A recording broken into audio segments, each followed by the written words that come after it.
مشکل اصلی است که تو میخوای سرت طاهر تیم بدی. ما تیم بیتون گفتی؟ خیلی چرا دسته گرفته بود. همین دسته گرفته بود نه.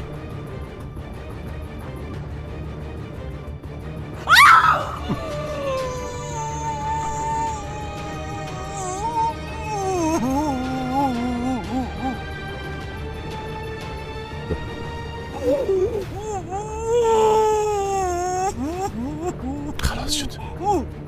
بیبی حالی من میرم برشان یک بانه میکنم. باز که آمدم بود است تمام انگشتایتم مشکنانم. درست است؟ فامیلیانه.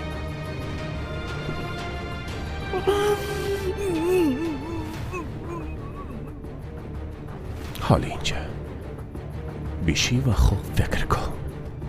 خوب فکر کن که به خاطر چی سرت طاهر تیم دادی و هی حقت بود.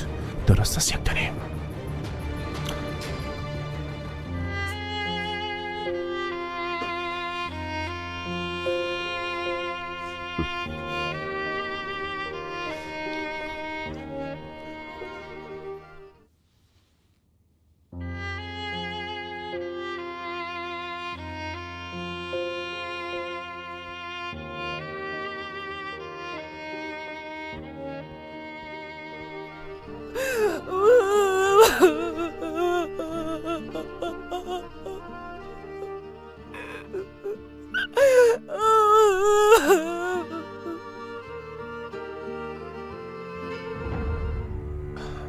بسیار ببخشن که ناوقت کردم.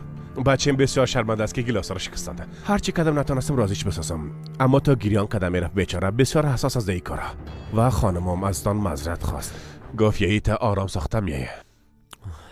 طفل از دیگه طفلا کار میکنه. حال وقتش رسیده که امضا کنیم.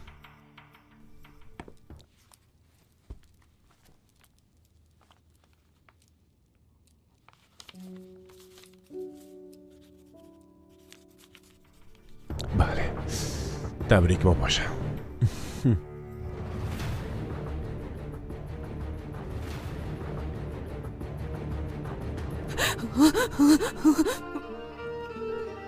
خدا لعنتت کنه.